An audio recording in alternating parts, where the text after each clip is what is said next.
오늘의 조선일보 사설은 이미 파탄난 민주당 혁신, 남은 건 김은경 논란뿐이라는 제목입니다.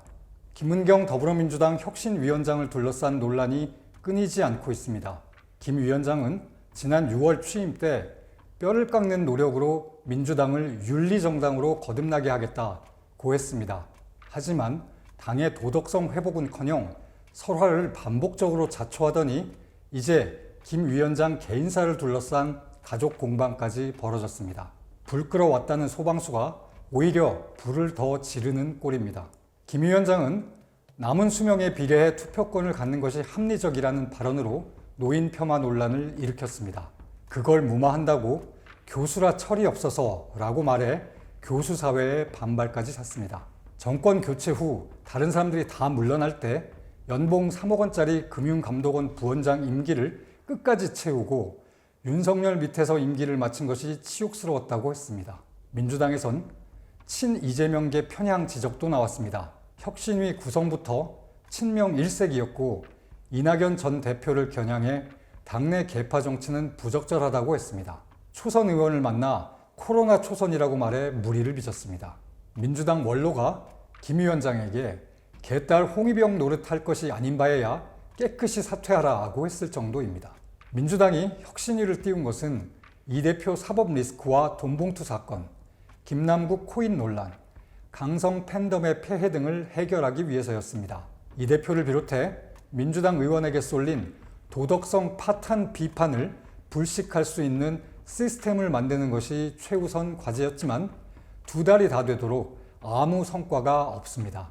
불체포 특권 포기 선언과 체포동의안 가결 당론 채택을 1호 혁신안으로 내놨지만 당 지도부는 무시했습니다. 김 위원장이 민주당 혁신에 진정성이 있었다면 그때 직을 걸고 이 대표와 맞서거나 사퇴했어야 합니다. 국민 거의 모두가 원하는 불체포 특권 포기조차 거부되는데 무엇을 더 할 수 있겠습니까? 지금 보니 김 위원장의 진짜 관심은 민주당 혁신이 아니라 금감원 부원장처럼 좋은 자리였던 것 같습니다.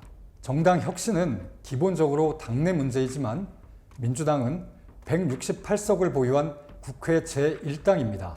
한국 정치 전체에 큰 영향을 미칠 수밖에 없습니다. 이 대표가 자신과 코드를 맞출 수 있는 사람을 내세워 적당히 혁신하는 신용만 하려다 보니 이런 일이 벌어진 것입니다.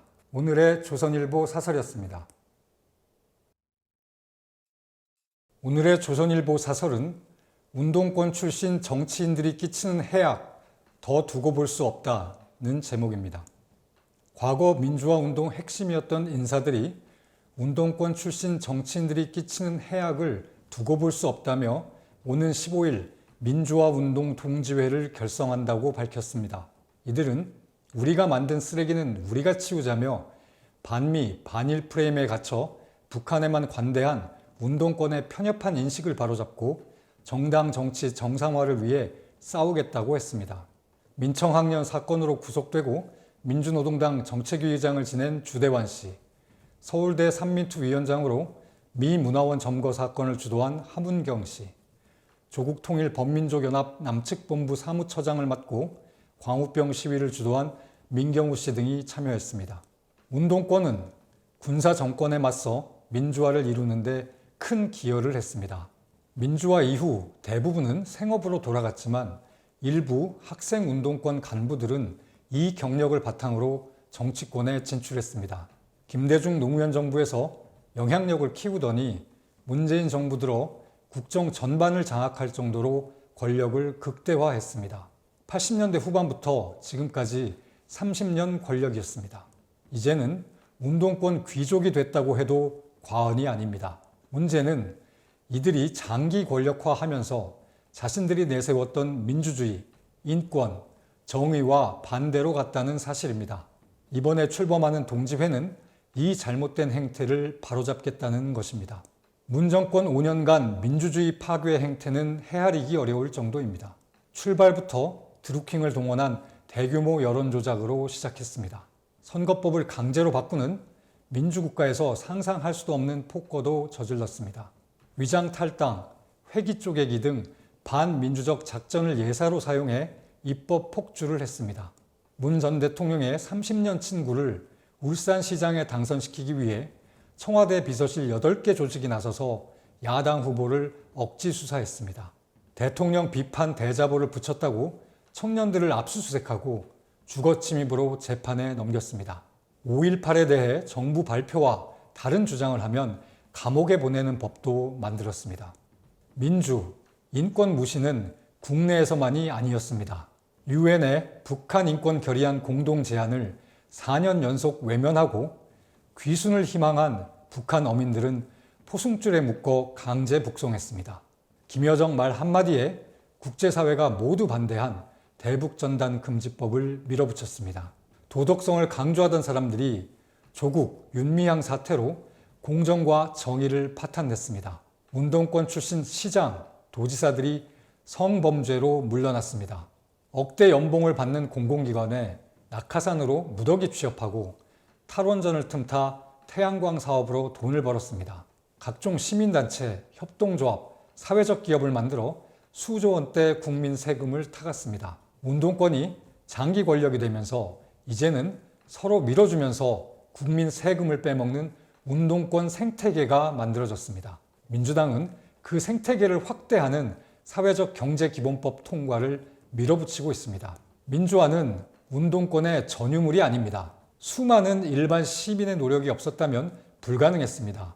그 평범한 시민들은 열심히 일해 기업 일으키고 세금 내며 나라와 사회에 기여했습니다. 그동안 운동권은 반민주, 반인권을 일삼는 무소불위의 권력 집단이 됐습니다.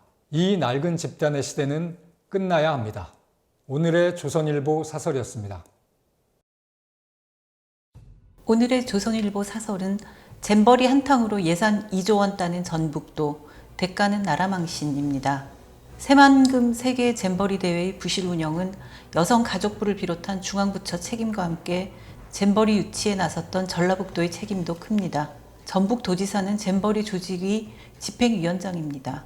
대회 성공에 관심을 기울였다면 코앞에서 벌어진 준비 부족 상황에 이토록 무심할 수는 없었을 겁니다. 행사장을 오가는 현장 인력들이 이런 곳에서 무슨 야영을 하느냐고 걱정할 때도 전북도는 나몰라라 했습니다. 올림픽과 달리 잼버리는 행사장 조성이 어려운 것도 아닙니다. 지금 보면 전북도는 애초에 잼버리를 잘 치르는 게 목적이 아니었던 것 같습니다. 잼버리 유치를 명분으로 중앙정부에서 거액의 예산을 타내는 게 주 목적이었던 것 같습니다. 사달이 나지 않을 수 없습니다. 전북도는 2015년 강원도 고성을 누르고 국내 후보지로 결정됐습니다. 그 후 잼버리를 새만금 개발의 기폭제로 삼겠다는 전북도의 뜻을 역대 정부가 다 지원했습니다. 유치 당시 잼버리 행사장은 매립도 안 된 갯벌이었습니다. 전북도 내에서도 반대가 많았습니다. 이미 조성된 새만금 내 다른 부지에 나무를 심고 기반 시설을 설치했다면 문제가 없었을 것입니다. 하지만 이런 경고와 우려를 무시하고 갯벌을 매립하는 무리수를 썼습니다. 매립 공사는 2020년 시작돼 잼버리 대회 8개월 전인 작년 12월에야 끝났습니다. 사전 점검 차원에서 작년 8월에 열었어야 했던 프레잼버리조차 행사 2주 전에 전격 취소됐습니다. 코로나 확산을 구실로 내세웠지만 사실은 배수시설 등이 갖춰지지 않았기 때문이었습니다. 그 결과 나무 한 그루 없고 물이 흥건한 진흙탕 매립지에서 국제 행사가 열렸습니다. 한국은 국제 망신을 뒤집어 썼는데 전북도는 잼버리를 계기로 총 2조 6천억 원 규모의 직간접 예산 혜택을 입게 됐습니다. 잼버리 행사에 필요한 메인센터 건물은 480억 원 예산이 들었는데 행사 때까지 다 짓지도 못했습니다. 내년에 완공 예정입니다. 잼버리 유치 이후 착공된 새만금 고속도로엔 4,239억 원의 예산이 소요되고 여기에 연계되는 지역도로 사업에 1조 1,293억 원이 추가 투입될 예정입니다. 2028년 완공 목표인 새만금 국제공항에도 8,077억 원이 들어갑니다. 지금 누가 이걸 납득하겠습니까? 국제 행사를 미끼로 대규모 국가 예산을 따내는 지자체의 한탕주의는 이번이 처음도 아닙니다. 전남 영암의 F1 경기장은 세금 4,300억 원을 쏟아붓고 국제적 대망신으로 끝났습니다. 광주광역시는 2019년 세계 수영선수권 대회 유치 전에 뛰어들면서 공문서 위조까지 했습니다. 지자체의 이런 행태는 새만금 잼버리로 끝나야 합니다. 오늘의 조선일보 사설이었습니다. 오늘 조선일보 사설은 노무현 부부 명예훼손했다고 징역형, 판사가 노무현 성형 만드나라는 제목입니다. 노무현 전 대통령 부부의 명예를 훼손한 혐의로 기소된 국민의힘 정진석 의원이 1심에서 징역 6개월 실형을 선고받았습니다. 이 사건은 정 의원이 2017년 페이스북에 노 전 대통령 부인 권양숙 씨와 아들이 박연차 씨로부터 수백만 달러의 금품 뇌물을 받은 혐의로 검찰 조사를 받은 뒤 부부싸움 끝에 권 씨는 가출하고 그날 밤 혼자 남은 노 대통령이 스스로 목숨을 끊은 사건이라고 적어 유족에게 고소당한 것입니다. 지난해 검찰은 정 의원을 벌금 500만 원의 약식 기소했는데 판사가 정식 재판에 회부해 징역형을 선고한 것입니다. 대개 명예훼손 사건은 유죄라고 해도 벌금형을 선고하는 게 일반적입니다. 징역형은 이례적입니다. 재판부는 정 의원 글 중 노 전 대통령 부부가 부부싸움하고 권 씨가 가출하고 혼자 남은 노 대통령이 목숨을 끊은 부분을 허위사실로 판단했다고 합니다. 그러면서 거칠고 단정적인 표현으로 노 전 대통령 부부 명예를 심각하게 훼손했다고 했습니다. 하지만 이 글은 2017년 박원순 서울시장이 이명박 정부의 보복으로 노 전 대통령이 죽게 됐다는 취지의 주장을 해서 사실이 아니라는 점을 밝히려 한 것입니다. 더구나 정 의원은 법정에서 유족에게 사과도 했습니다. 그런데 징역형을 선고했습니다. 부부싸움하고 집을 나갔다는 정도의 말로 감옥까지 가야 한다면 민주사회라고 할 수 있습니까? 앞서 유시민 전 노무현재단 이사장은 한동훈 장관이 과거 노무현재단 계좌를 불법 추적했다는 허위 사실을 주장해 기소됐지만 1심에서 벌금 500만 원을 선고받았습니다. 비슷한 의혹을 제기한 황희석 씨도 1심에서 벌금 500만 원을 선고받았습니다. 징역 6개월과 벌금 500만 원은 하늘과 땅 차이입니다. 정 의원에게 선고한 징역형이 형평에 맞지 않게 과도하다는 지적이 나오지 않을 수 없습니다. 재판부가 그 당시 노 전 대통령 부부는 공적 인물이라고 보기 어려웠다고 한 것도 이해하기 어렵습니다. 법원은 통상 공적 인물에 대한 의혹 제기는 폭넓게 허용합니다. 그런데 사인에 대한 명예훼손이어서 엄하게 처벌했다는 겁니다. 노 전 대통령 부부가 공적 인물이 아니라는 것을 누가 납득하겠습니까? 판사가 징역형을 내리고자 만들어낸 억지 아닙니까? 이 사건 판사에게 노무현 아닌 다른 사람 문제라 해도 징역형을 선고했겠느냐고 묻지 않을 수 없습니다. 누구를 비판의 성역으로 만들기 위해 판결을 이용하는 일이 있어서는 안 됩니다. 오늘의 조선일보 사설이었습니다.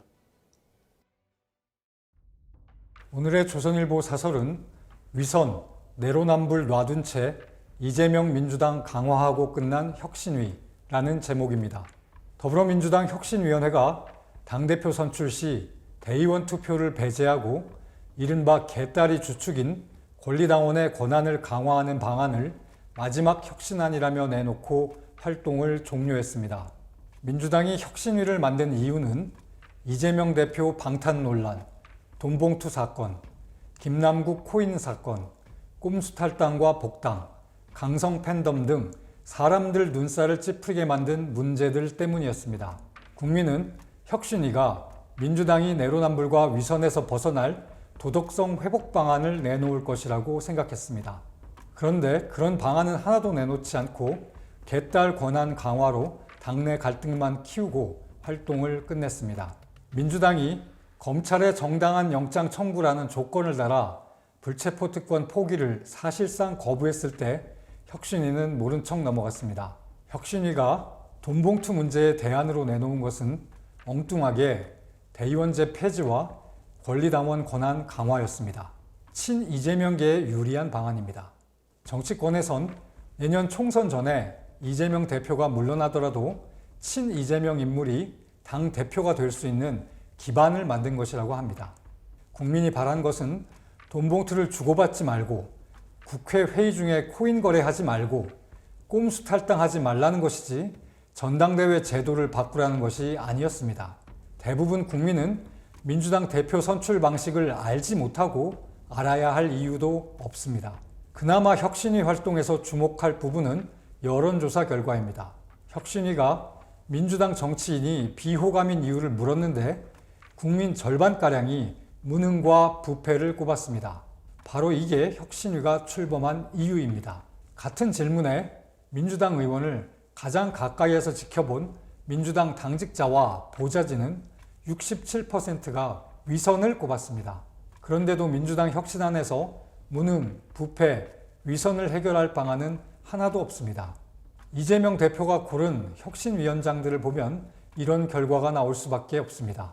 첫 위원장은 천안함 자폭 등 온갖 괴담과 막말을 일삼아온 이재명 지키기 범국민 대책위 출신 인사였습니다. 두 번째 김은경 위원장은 50일간 노인 폄하, 개인 가족사 등 온갖 논란만 빚었습니다. 민주당의 많은 일들이 그렇듯 이번에도 실제 혁신할 생각 없이 혁신하는 척만 하다 끝났습니다. 오늘의 조선일보 사설이었습니다.